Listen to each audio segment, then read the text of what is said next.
शुरू से भारतीय जनता पार्टी यहाँ के लोग दिक्कू पार्टी समझ रहा था, लेकिन अपने लोग खड़े होने की वजह से हम लोग यहाँ से जिताते रहे हैं। लेकिन यहाँ स्थानीय होते के नाते, क्षेत्रीय होने के नाते झारखंड मुक्ति मोर्चा का भारी समर्थन पिछले बार मिला, आज सरकार में भी वो है।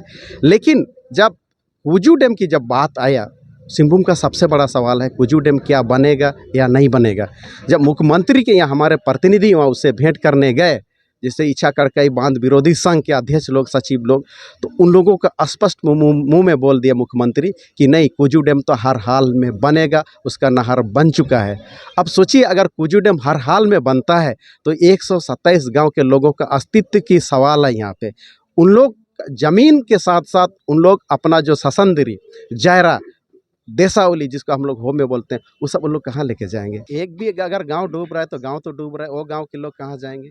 अब यहाँ हम अभी बात कर रहे हैं कि आदिवासी लोग ये जन्मजात यहाँ खुटखटीदार रहे, मूलवासी लोग यह जन्मजात, इन लोग यहाँ खुटखटीदार लोग हैं। आप उसको कोई भी स्तर से उन लोग आप विस्थापित नहीं कर सकते, ये मानवाधिकार है। पहला मुख्यमंत्री जो झारखंड के हुए बाबूलाल मरांडी जी, उसने एक कंपनी के साथ एमयू किया था। दूसरा जब मुख्यमंत्री हुआ अर्जुन मुंडा जी, उसने कई कंपनी के साथ एमयू किया, सबसे ज़्यादा कंपनी के साथ वही एमयू किया। उसके बाद हमारे मुख्यमंत्री जो होते हैं माधव कोड़ा जी, वो भी कई कंपनियों के साथ एमयू किया। उसके बाद शिबू सोरेन जी, वो 6 महीना के कार्यकाल में भी कई कंपनियों के साथ एमयू किया। हेमंत सोरेन जी भी कई कंपनियों के साथ एमयू किया। यदि ये एमयू ये सिंहभूम के साथ साथ पूरे झारखंड में अगर ये धरातल पर उतरती है तो यहाँ किसी भी आदिवासी के 1 इंच ज़मीन नहीं रहेगा, तो सारे के सारे आदिवासी लोग यहाँ विस्थापित होने के कगार पे हैं। नमस्कार, मैं हूं दशरथ प्रधान, आप देख रहे हैं सोशल संवाद। लगातार नामांकन का सिलसिला जारी है। बीते दिनों आप देखे होंगे बीजेपी का, उसके बाद जेएमएम ने जो है अपना नामांकन दाखिला करवाया। आज जो है जेबीकेएसएस के यहाँ के जो दामोदर हंसदा जो प्रत्याशी हैं सिंहभूम लोकसभा का, वो जा रहे हैं नामांकन करवाने। और इसी के साथ आपको बता दें कि यहाँ पे जो माजरा है, कल बीते दिन, उसके पीछे दिन आपने देखा बड़े बड़े स्टेज से आपने देखा, कूलरों में लोगों को बैठे हुए देखा, चेयर में बैठे हुए देखा, वहाँ पे बड़े बड़े होर्डिंग्स, बैनर थी। लेकिन आज जो है जेएलकेएम, जो कि जेबीकेएसएस का नया नाम है, झारखंड लोकतांत्रिक हथियानी मोर्चा, उसके लोग आज यहाँ पे बड़े अनुशासन से जमीन में बैठे हुए दिखे। स्टेज छोटा सा बना हुआ है। किस तरह जो है आंदोलन से निकलकर एक पार्टी उभरती है और किस तरह जो है आज चुनाव लड़ने तक पहुंचती है, ये जो है आज यहाँ पे दृश्य आपको देखने को जरूर मिला होगा, आभास जरूर होगा।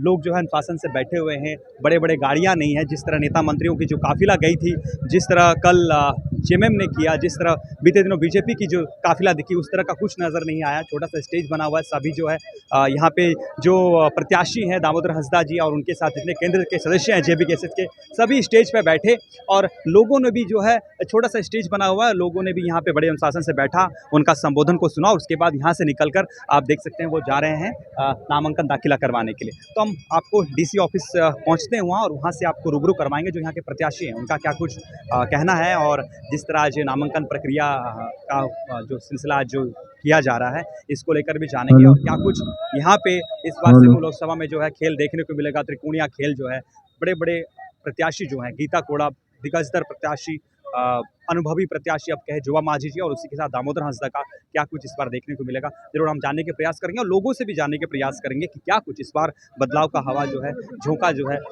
लग रहा है, और क्या थपेड़ा मारेगा, ये आज जानने का प्रयास करेंगे। तब तक के लिए आप बने रहिए। हमारा जीत झारखंड लोकतांत्रिक क्रांतिकारी मोर्चा का ये सुनिश्चित हो चुका है, और जो भी कल पार्टी में थे उसमें हमारे भी कार्यकर्ता थे, हमारे भी लीडर्स थे, हमारे भी नेता थे। तो लगातार एक कन्फ्यूजन बना हुआ था कि इस बार जेएलकेएम का जो रजिस्ट्रेशन भी नहीं हुआ था, तो इस बार क्या चुनाव लड़ पाएंगे या लड़ेंगे कि नहीं।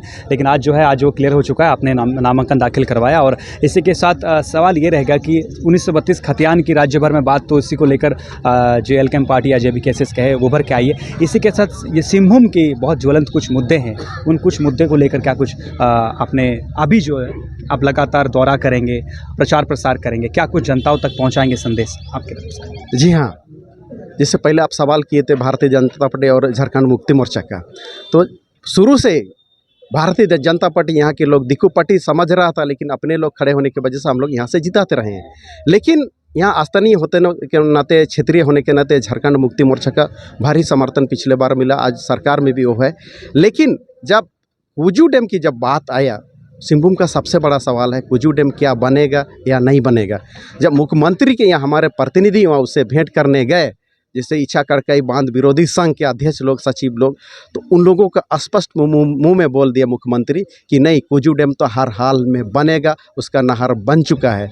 अब सोचिए, अगर कुजू डैम हर हाल में बनता है तो 127 गांव के लोगों का अस्तित्व की सवाल है यहाँ पे। उन लोग ज़मीन के साथ साथ उन लोग अपना जो ससंदरी, जायरा, देसावली जिसको हम लोग हो में बोलते हैं, वो सब उन लोग कहाँ लेके जाएंगे। आपके पास जब सामूहिकता नहीं रहेगा, आपके पास एक सामाजिक सुरक्षा नहीं रहेगा, तो एक आदमी अगर मान लीजिए जमशेदपुर में बस जाता है, एक उड़ीसा में बस जाता है, एक चाईबासा में बस जाता है, तो जायरा किसके पास रहेगा? उस जायरा का पूजा कौन करेगा?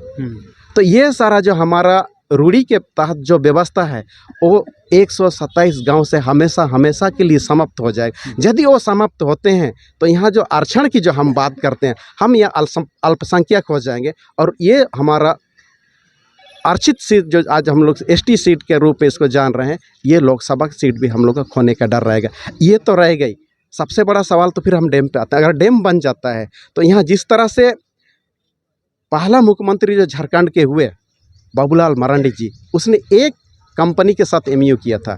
दूसरा जब मुख्यमंत्री हुआ अर्जुन मुंडा जी, उसने कई कंपनी के साथ एमयू किया, सबसे ज़्यादा कंपनी के साथ वही एमयू किया।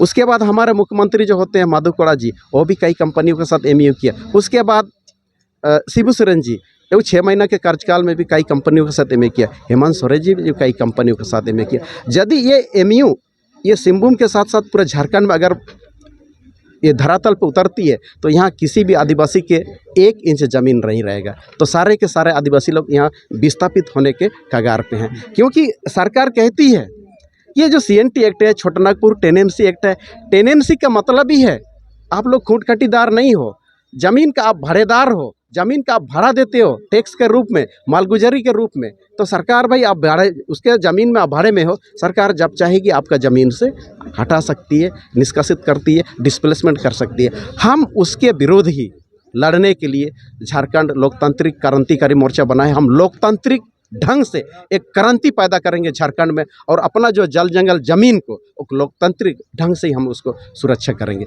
हम खूंटखटीदार हैं, खूंटखटीदार ही रहेंगे।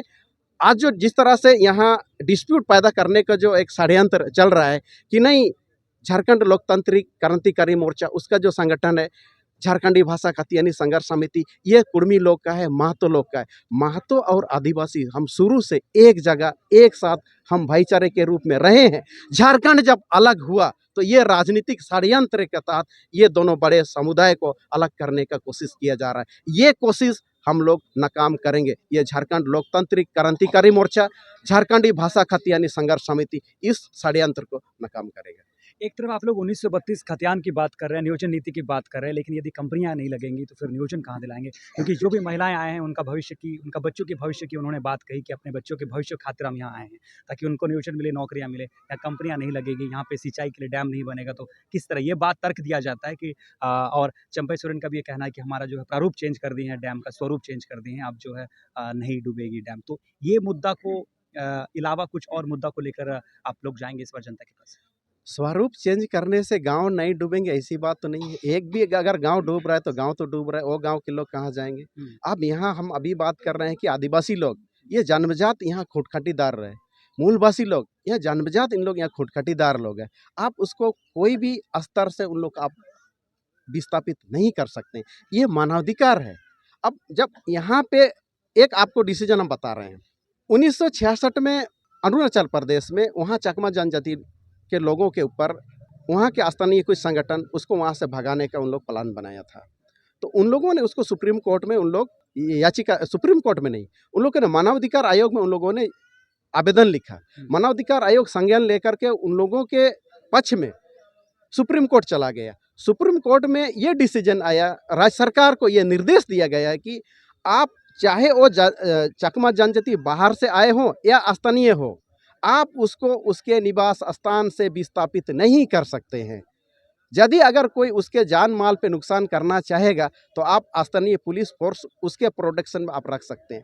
जब सुप्रीम कोर्ट चकमा जनजाति एक शरणार्थी के लिए अगर ये डिसीजन दे सकता है तो यहाँ के लिए सुप्रीम कोर्ट डिसीजन क्यों नहीं दे सकता है? हम पहले इसका याचिका दायर करेंगे, एक तो हुआ। दूसरा, इस डैम के लिए हम लोग राष्ट्रीय मानवाधिकार आयोग के पास भी हम लोग अभी लिखेंगे। ये डैम से लोग यहाँ एक भी विस्थापित नहीं होगा। अगर डैम से हम अगर यहाँ विस्थापित हो रहे हैं, आज जितने जो महिलाओं को देख रहे हैं ये सब कोई आदितपुर गमारिया क्षेत्र से लोग हैं। उन लोग को कंपनी इन लोगों से इस शर्त पे जगह लिया कि भाई आप लोग को हम नौकरी देंगे। आज देखिए वहाँ पे जब इन लोगों का कंपनी बन के शुरू हुआ, कंप्लीट हुआ, तो इन लोगों ने नौकरी का जब मांग किया, उदाहरण